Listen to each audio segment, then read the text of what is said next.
제가 한 구절 가지고 설교해 본 적이 거의 잘 없어요. 근데 오늘은 한 구절이에요. 그래서 같이 한번 읽어보도록 하겠습니다. 합독하겠습니다. 33절입니다. 시작. 또 비유로 말씀하시되 천국은 마치 여자가 가루 서말 속에 갖다 넣어 전부 부풀게 한 누룩과 같으니라. 아멘. 오늘은 마태복음 13장 33절 말씀 가지고 하나님 나라 두 번째 누룩 비유에 담긴 예수님의 마음이라는 제목으로 하나님 말씀 같이 나누도록 하겠습니다. 사실 제가 이 비유 말씀은 설교할 마음이 없었어요. 오늘 이 비유는 그 위에 바로 붙어있는 이야기가 뭐냐면 겨자씨 비유예요. 겨자씨 비유 잘 알고 계시죠? 그리고 누룩 비유가 같이 나오는데 이 비유가 한 구절밖에 안 됩니다. 그래서 본문 중심을 바탕으로 우리가 설교를 하는데 설교할 텍스트가 너무 작아서 이걸로 설교하기가 쉽지가 않습니다. 그래서 설교할 마음이 별로 없고 해본 적도 없고 오늘도 할 마음이 없었는데 살펴보고 좀 함께 저도 설교 준비하면서 공부하다 보니까 이 말씀 가지고 여러분과 나눠야 되겠다라는 마음으로 바뀌어서 이 말씀을 준비하게 됐습니다. 제가 다른 좀 쉬운 말로 된 번역으로 읽어드리면 이렇게 돼 있어요. 예수께서 또 다른 비유를 그들에게 말씀하셨다. 하나님 나라는 누룩과 같다. 하나님 나라는 누룩과 같다. 어떤 여자가 그것을 가져다가 가루 서말 속에 섞어 넣었더니 마침내 온통 부풀어 올랐다. 부풀어 올랐다는 거죠. 보통은 이 비유에 대해서 이 말씀은 아마도 예수님이 하나님 나라의 확장성을 얘기하는 거야. 하나님 나라의 어떤 성장성을 얘기하는 것일 것이다. 이렇게 말을 했습니다. 여러분 누룩 알죠? 누룩? 빵에다 넣는 효모, 그 이스트를 이야기하는 겁니다. 빵 반죽에 누룩을 이제 넣으면 어떻게 되냐면은 반죽이 크게 부풀어 오르게 됩니다. 천국이 이 누룩과 같다. 이게 무슨 얘기일까요? 이제 제가 좀 이따 이게 무슨 얘기일까를 좀 살펴보려고 하는데 기존에는 아까 말씀드린 대로 이 해석을 이렇게 생각을 한 거예요. 천국의 확장성, 천국의 교회의 양적 성장 이런 쪽으로 붙여서 함께 생각을 한 거죠. 이제 척 스윈돌이라고 하는 지금도 페이스북에 그 글들이 올라오는 걸 봐서 현역으로 활동하시는 목사님 같긴 한데 이 미국의 유명한 설교자 이 척 스윈돌이라는 분이 이 본문을 가지고 이렇게 설명을 했습니다. 예수께서 부활하신 후에 40년도 안 돼서 복음은 모든 로마 제국의 심장부까지 전파가 됐고 이제 2세기 말쯤에 거의 이제 한 300년 안쪽으로 해서 그 당시 세계 전역으로 이 예수의 이야기가 퍼지게 되었다. 오늘 본문 가루서말 누룩 얘기하면서 이 얘기를 같이 붙여서 했다는 거죠. 우리나라 설교의 대가라고 하는 여러 목사님들 중에 이동원 목사님이 대가로 또 손꼽히는 한 사람인데 이동원 목사님 똑같은 얘기합니다. 예수의 제자들이 처음에는 12명이었습니다. 그러다 보면 어디에서 보면 70명이 나와요. 70명이 둘씩 짝져서 이제 조별로 파송당하는 그런 얘기가 나오고 또 예수님을 경험했던 500명의 예수님을 봤던 500명의 증인들 얘기가 또 본문에 나오죠. 고린도전서에 아마 나오는 걸로 알고 있는데 그런가 하면 예수님의 떡을 먹었던 5,000명 얘기도 나옵니다. 그러니까 5,000명, 10,000명 이렇게 넘어가는 다시 말해서 누룩 비유가 이런 기독교 현상을 얘기하는 거다. 기독교의 확장성, 기독교의 어떤 양적 성장 이런 얘기를 하는 것이다 라고 많은 사람들이 그렇게 본 것입니다.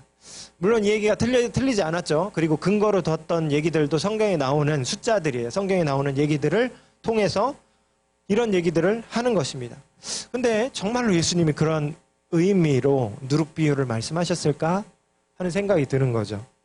그렇지 않다라고 하는 또 일각의 이야기가 있습니다. 그 얘기를 저는 오늘 얘기를 나누려고 하는 겁니다. 반론의 여지가 어디에 있냐 하면 예수님이 이런 얘기 한 적이 있거든요. 하나님 나라는 눈에 보이는 게 아니다. 눈에 보이는 게 아니다 라고 얘기한 적이 있습니다.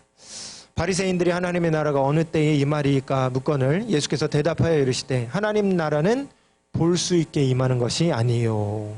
볼 수 있게 임하는 것이 아니라고 하셨습니다. 누가복음 17장 20절에 나오는 말씀인데 하나님 나라가 눈에 보이지 않는다는 겁니다. 그런데 이런 얘기들 많이 하죠. 하나님 나라를 확장해야 됩니다. 이런 기도 제목. 하나님 나라를 우리가 이뤄갑시다. 뭐 이런 기도 제목. 성시화 운동 뭐 이런 얘기들. 안성 땅을 하나님의 도성으로 바꿔가야 된다. 뭐 이런 안성 기독교 연합회에서 아마 할 것 같아요. 어디서나 하고 있거든요. 근데 예수님은 오히려 하나님 나라는 그런 식으로 임하는 게 아니라라고 말씀을 하셨다는 거죠.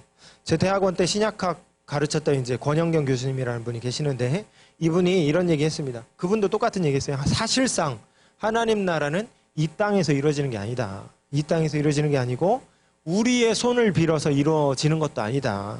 하나님 나라는 하나님이 하시는 거고 미래에 도래할 나라다. 사실상 하나님 나라는 그런 거다라고 했다는 거죠. 그러니까 왜 이렇게 헷갈리고 다른 얘기가 기독교 안에 산재하냐면 사실 두 가지 얘기들이 다 성경에서 찾아볼 수 있는 내용이기 때문이에요. 그런데 뭐 A 얘기를 한 10 한다면 B 얘기를 한 90 한다면 두 얘기가 더 상충되지만 진짜 성경이 하려고 하는 얘기가 뭘까를 이 두 가지를 균형 있게 살펴보면서 우리가 좀 우리의 해석의 관점으로 살펴봐야 될 영역이 있는 거예요. 어디에나 성경에는 좀 상반되는 것 같은 그런 얘기를 할 때가 있거든요. 그럴 때 이 두 가지가 다 취합이 되면 서로 부딪히게 됩니다. 그럼 우리 안에 논리적인 모순이 일어나잖아요. 뭐냐? 하나님 나라는 우리 손으로 하는 거냐? 아니면 오는 거냐? 둘 중에 하나만 맞을 거 아닙니까? 그렇다면 우리 손으로 한다고 했을 때에 그런 얘기가 쓰여진 어떤 이유가 있겠죠. 왜 그런 얘기를 뭘 빗대어서 그런 얘기를 하셨을까? 그걸 소화하고 이해해 나갈수록 여러분들의 신앙이 균형이 있어지는 겁니다. 균형이 있어 맞아가는 거죠. 퍼즐이 맞아가는 거죠. 저는 이 부분에 굉장히 공감을 했습니다. 그래서 이제 하나님 나라, 도래할 하나님 나라 이런 입장에 대해서 저는 공감하고 지지하고 있는 건데 이 시간에 뭐 그 얘기를 더 깊게 할 수는 없고 어쨌든 오늘은 그래서 이 누룩 비유가 하나님 나라의 외적 성장, 양적 성장, 그 막 교회가 확장되고 막 500명인 교회가 1000명 되고 2만 명 되고 이런 얘기를 하는 게 아니라라는 얘기를 오늘 다른 학자들의 주장과 더불어 여러분들과 나누려고 합니다. 이제 본문을 자세히 살펴보려고 하는데 오늘 본문 한 절밖에 안 되죠. 그런데 함의하고 있는 내용들이 많이 있습니다. 일단 본문에 예수님이 하신 그 말씀에 하나님 나라를 누룩에 빗대어서 설명을 해 나가시는데 여기에 불쾌한 세 가지 요소가 등장을 해요. 첫 번째는 뭐냐면 따라해 볼까요? 누룩. 누룩. 여러분 졸릴까 봐 그냥 따라하라고 한 겁니다. 누룩. 누룩입니다. 여러분 누룩은요 원래 성경 안에 일관되게 하는 흐름이 있어요. 부정이에요. 부정. 부정의 의미를 담고 있는 게 누룩입니다. 출애굽기에 보면 이런 말씀이 있습니다. 출애굽기는 출애굽할 때 일어났던 이벤트를 담고 있잖아요. 거기에 누룩이 등장하는데 이런 얘기입니다. 하나님이 말씀하십니다. 너희 이래 동안 무교병을 먹으래요. 무교병 뭔지 알죠? 또띠아가 무교병일 거예요. 또띠아 같은 거. 부풀지 않은 빵. 부풀지 않은 빵. 무교병을 먹을지니 그 첫날에 누룩을 너희 집에서 제거해라. 무릇 첫날부터 일곱째 날까지 유교병, 이스트 들어간 빵, 그런 빵 먹는 자는 이스라엘에서 끊어질 것이다. 누룩은 부정적으로 사용됐습니다. 부정적으로. 이 말씀이 사실은 누룩하고 성경 사이트 들어가서 한번 검색해 보세요. 99% 누룩이 부정적인 의미예요. 이 말씀을 근거로 해서 누룩을 제거해야 된다. 누룩을 제거해라. 예수님도 이런 얘기 하셨습니다. 예수께서 경고하여 이르시되 삼가 바리새인들의 누룩과 헤롯의 누룩을 주의해라. 주의해야 될 것으로 누룩을 빗댔다는 거죠. 누룩이요, 여러분 표현할 때 냄새도 나요. 곰팡이처럼 이렇게 뭔가 이렇게 희끗희끗한 거 이런 거 나는 그런 종류의 누룩도 있대요. 그러니까 부패의 느낌이에요. 부패를 상징하는 게 부정과 불결의 상징이 누룩이었습니다. 그래서 예수님도 바울도 누룩에 대해서 부정적으로 빗대어서 그리고 그 원리로 가면 출애굽 때 누룩을 제거해라라고 했던 하나님 말씀으로부터 시작된 그 누룩이라는 거죠. 그런데 그 누룩으로 천국을 지금 예수님이 비유하고 있습니다. 여러분 아주 좋은 거를 막 여러분 좋아하는 것들이 있다면 그것들을 비유하는데 이 책은 이 꽃은 마치 냄새가 화장실 냄새 같아. 비유가 잘못됐잖아요. 지금 예수님이 이런 식이라는 거예요. 누룩으로 하나님 나라를 비유하고 있습니다. 이게 지금 이상한 거죠. 두 번째, 세 번째 같이 얘기하자면 여자와 빵입니다. 여자와 빵. 지금 하나님 나라를 설명을 하는데 그러면 하나님 나라라는 말도 안 썼어요. 마태복음은. 하나님이라는 말이 거룩하니까 하나님 말도 빼고 천국이라고 썼습니다. 천국. 하늘나라. 근데 다른 복음서에 보면은 하나님 나라라고 쓰거든요. 그러니까 하나님 나라는 굉장히 경이롭고 경외스럽고 숭고하고 그런 개념인데 그런 개념을 설명하는 다른 언어를 굉장히 일상적인 걸 가져왔습니다. 빵이랍니다. 빵. 여자라 합니다. 여자. 여자는 뭐 종종 우리가 다 알고 있다시피 굉장히 뭐랄까요? 성경, 제가 말하기도 사실은 싫어요. 성경 안에서 굉장히 그 남성들과는 다른 어떤 차등적인 존재가 여성이었습니다. 실제 그렇다는 게 아니라 하나님이 그렇게 만드셨다는 게 아니라 성경 시대의 사람들의 잘못된 왜곡된 사고방식이 그랬다는 거예요. 여성에 대해서 다운그레이드 하면서 생각했던 그게 있어서 계수하는데도 여성을 참여시키지 않고 뭐 그런 게 성경 안에 있는 거죠. 그러나 예수님이 하셨다는 게 여러분 중요한 거예요. 예수께서는 여성을 소환하십니다. 그리고 그 여자가 빵을 만드는 상황으로 지금 하나님 나라를 설명하고 계셨다라는 것이죠. 이게 듣는 이에 따라서는 당시 듣고 있는 사람들에 따라서는 굉장히 불쾌할 수 있는 3요소인 거예요. 누룩, 빵, 여인, 불쾌 3요소였다는 거죠. 그럼 예수님은 이 세 가지 소재로 무슨 얘기를 하고 싶었을까요? 누룩을 가루 서말에 넣었다 그랬습니다. 가루 서말이 여러분 얼마만큼인지 아세요? 가루 서말. 자그마치 100인분이랍니다. 100인분. 가루 서말이면 100인분이래요. 엄청난 분량인 것입니다. 그럼 여인은 지금 뭘 하는 걸까요? 여인은 지금 밥 짓는 건 아닐 거예요. 가족을 위해서 가족이 먹을 식사를 준비하는 것은 아닐 겁니다. 아마도 이 여인은 잔치 음식을 만들고 있었을 거라는 거죠. 근데 넣을 때 가져다 넣었다 그렇게 되어 있습니다. 가져다 넣었다. 이 가져다 넣었다라는 말의 원어를 살펴보면은 본래 의미가 섞어 넣었다. 그리고 그 의미가 곁다리로 무슨 의미가 있냐면 몰래 넣었다라는 의미가 담겨져 있습니다. 여인이 몰래 갖다 넣습니다. 그러니까 몰래 넣기 때문에 누구만 알아요? 여인만 알아요. 다른 사람들은 누룩이 섞인 거를 지금 모르고 있습니다. 모르는 사람들은 반죽이 부푸는 걸 보면서 이상하게 생각했겠죠? 불쾌하게 생각했을 겁니다. 썩었다고 생각했을지도 몰라요. 저 못 먹어. 이렇게 생각했을지도 모릅니다. 그러나 여인은 뭐라고 생각했을까요? 반죽이 잘 되고 있다. 누룩으로 인해서 오히려 더 많은 사람들이 이 빵을 먹을 수 있게 됐겠다라면서 내심 아마 기뻐했을 거다라는 것이죠.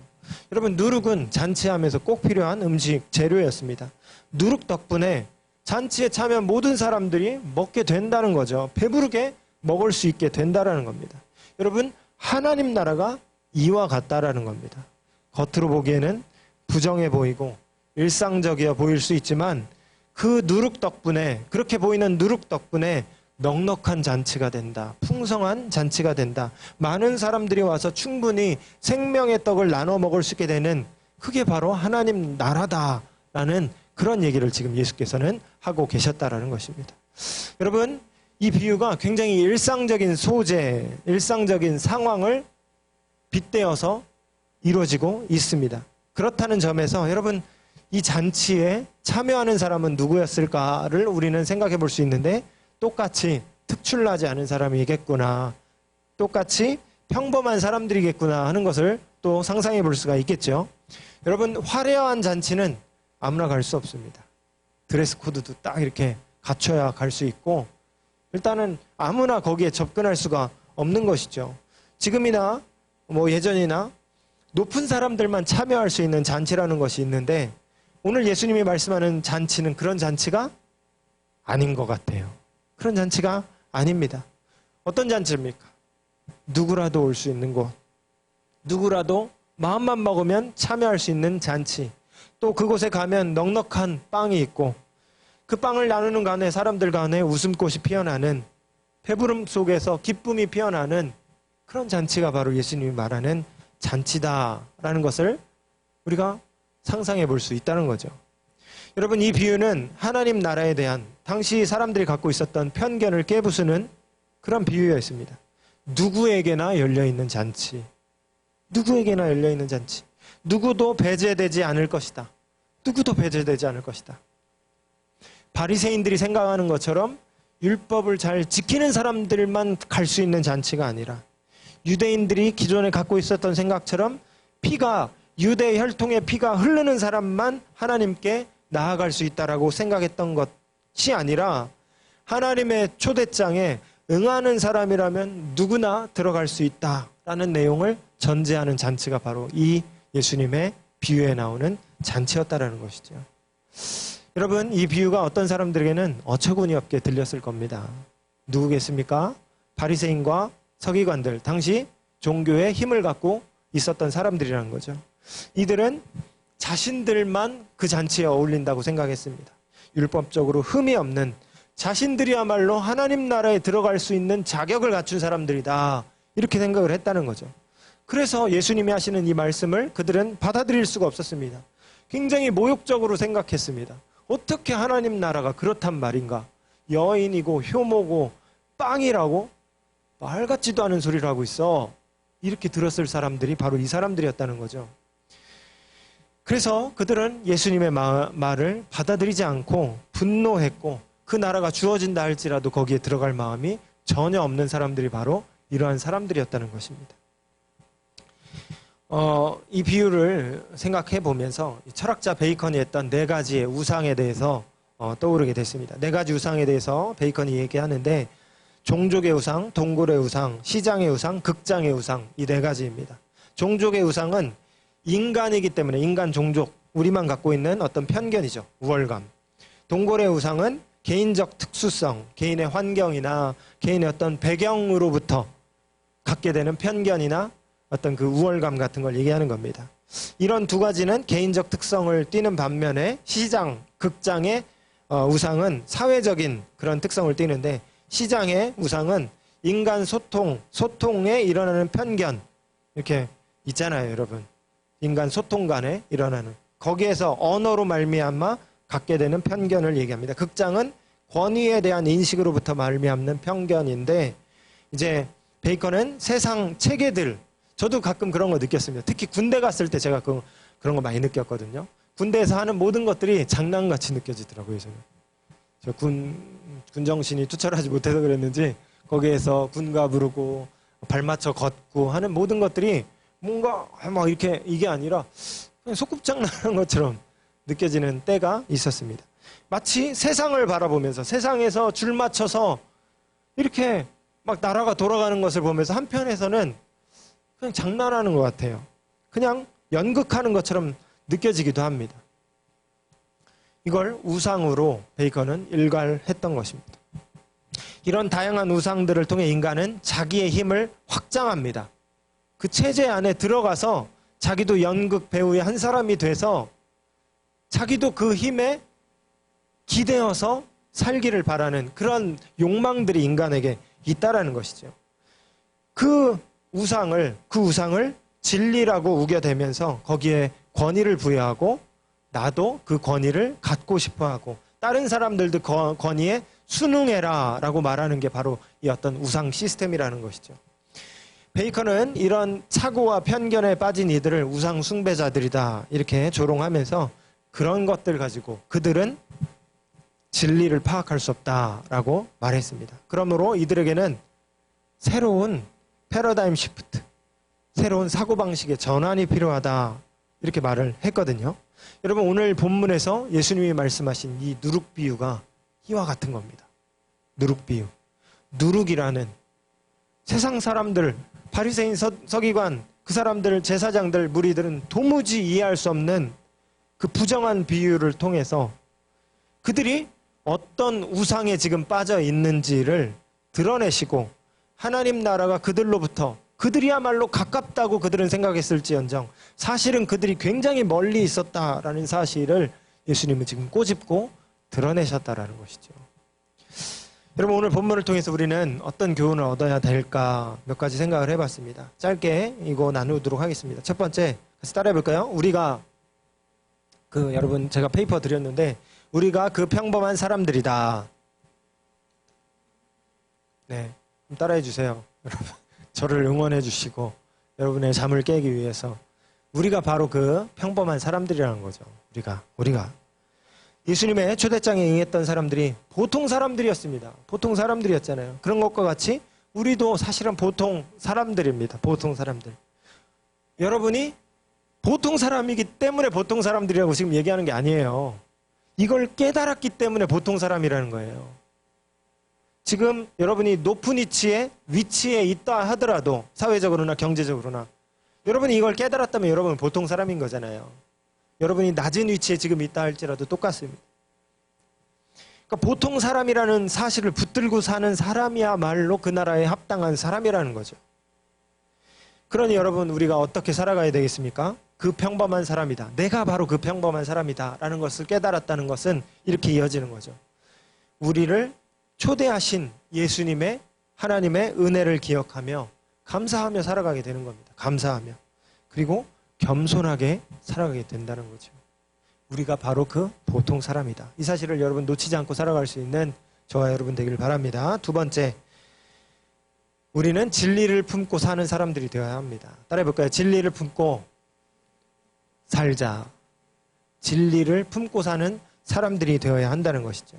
누룩과 같이, 빵과 같이 여러분, 우리 생각에 일상적이고 평범하게 생각하는 그것에 사실은 비범함이 숨어 있었습니다. 특별함이 숨어 있었던 것처럼 주님은 우리가 함께 어우러져 사는 그곳에 하나님 나라가 시작될 수 있다라는 것을 이 비유를 빗대어서 알려주고 계시는 거예요. 그러니 여러분, 우리는 우리에게 하나님 나라 진리를 알게 하시고 그 진리를 우리 안에 두신 그 하나님을 생각하며 그것을 소중히 여기며 그 진리를 품고 마지막 그날까지 살아갈 수 있는 우리들이 되어야 하는 것입니다. 여러분, 우리는 평범한 사람들입니다. 보통 사람들입니다. 그러나 우리 안에 비범함이 있습니다. 비범함이 있습니다. 누룩이 들어간 빵과 같이 우리 안에는 비범함이 있습니다. 그것을 꼭 붙들고 살 수 있는 저와 여러분 되길 바랍니다. 마지막으로 다른 사람들을 따라해볼까요? 다른 사람들을 존중하며 살자. 예, 다른 사람들을 존중하며 살자라는 겁니다. 헨리 나우엔 여러분 많이 들어보셨죠? 읽기도 좋아요. 여러분 어디에나 있는 책인데 한번 찾아보시고 읽어보시면 어떤 책도 다 좋습니다. 읽기가 편한 책인데 이분이 사실은 하버드대 교수였습니다. 하버드대 교수였는데 그 교수로 있으면서 만족감을 누리지 못했습니다. 뭔가 불안함, 공허함 속에 늘 그렇게 살아가고 있었던 그였는데 이제 예수님을 더욱 사랑하고 싶은 마음에 내가 이제 교수직을 잠깐 중단하고 지체장애인 섬김을 좀 해봐야 되겠다. 실천해야 되겠다. 예수님 가르침을 실천하며 살아가야 되겠다. 이렇게 하면서 라르쉬라는 지체장애인 공동체를 향하게 됩니다. 1년간 거기서 봉사를 했는데 갈대 마음은 이거였습니다. 내가 주를 위해서 뭔가를 해야겠다. 이런 마음으로 거기에 갔다라는 것이죠. 그런데 그들을 통해서 오히려 거기 봉사하면서 오히려 자기가 치유받는 거예요. 내가 주려고 갔는데 오히려 내가 배우고 돌아오는 그런 것들을 경험했다라고 고백을 했습니다. 직접적으로 이렇게 얘기했어요. 처음에는 장애인들을 보살피는 여러분들을 도와드리러 왔다고 생각했습니다. 그런데 이제 와서 돌아보니 여러분이 장애인을 하나 더 받아주셨다라는 느낌이 듭니다. 여러분, 이 헨리 나우엔의 고백 속에서 우리는 어떤 사람들인가를 생각해 보는데 세상 낮은 자들과 함께 사는 동시에 나 역시도 보잘것없는 존재구나라는 것을 이가 자각했다라는 것을 우리가 깨닫게 된다는 거죠. 여러분, 예수님의 말씀에 반응했던 평범한 사람들과 같이 사실 우리도 평범한 사람들입니다. 그 사실을 깨달은 우리가 걸어갈 길은 나와 같이 함께 이 길을 걸어가고 있는 이 사람들을 존중하며 살아가는 것입니다. 나와 비교해서 두 가지로 빠져들 수 있어요. 첫 번째는 우월감에 빠지는 겁니다. 내가 그래도 저보다는 낫지. 이 상황, 우월감 갖는 거죠. 거꾸로 나보다 뛰어난 사람들을 바라보면서 뭐 외모적으로나 뭐 여러 가지 경제적으로나 뭐 여러 가지 성과적으로나 나보다 뛰어난 사람들을 보면서 우리는 어떻게 될까요? 자괴감에 빠지고 비교의식 속에 빠지고 스스로를 연약하게 그렇게 보고 그럴 때가 있다는 거죠. 그런데 그게 아니라 옆에 있는 사람도 나도 평범한 사람들이다라는 생각 속에서는 여러분 우리가 옆에 있는 사람들을 존중하는 마음을 가질 수가 있다는 겁니다. 있는 그대로 나를 받아주신 예수님 때문에 그도 그렇게 받아들임을 받았기 때문에 나와 그가 존중하며 서로 귀히 여기며 그렇게 살아갈 수 있는 관계가 된다는 것이죠. 말씀을 정리합니다. 여러분 하나님 나라는 모두가 함께 어우러져서 기뻐하며 즐기는 파티입니다. 그런 파티에 빗대어서 오늘 하나님 나라를 예수님은 말씀해 주신 거예요. 그곳에 모두가 초대받았습니다. 그러나 모두가 그곳에 들어간 건 아니었습니다. 초대에 응한 사람, 평범함 속에 비범함이 숨어 있고 모두에게 기쁨을 선사하시는 하나님의 마음을 이해한 사람만 그 나라에 그 파티에 들어갈 수 있었습니다. 로마인들은 당대 최고의 나라였고 당대 최고 권력을 가졌던 이 로마인들은 하나님 나라의 도래를 알지 못했습니다. 유대 민족도 이미 오신 예수 그리스도, 빛으로 오신 예수 그리스도를 알지 못했습니다. 그러나 예수의 초대에 응했던 당시 가장 연약했던 평범했던 사람들, 심지어 손가락질 받았던 사람들, 창녀, 세리, 환자, 가난한 사람들, 이방인들, 이 사람들은 하나님 나라의 기쁨을 예수님과 더불어 맛볼 수 있었다는 것이죠.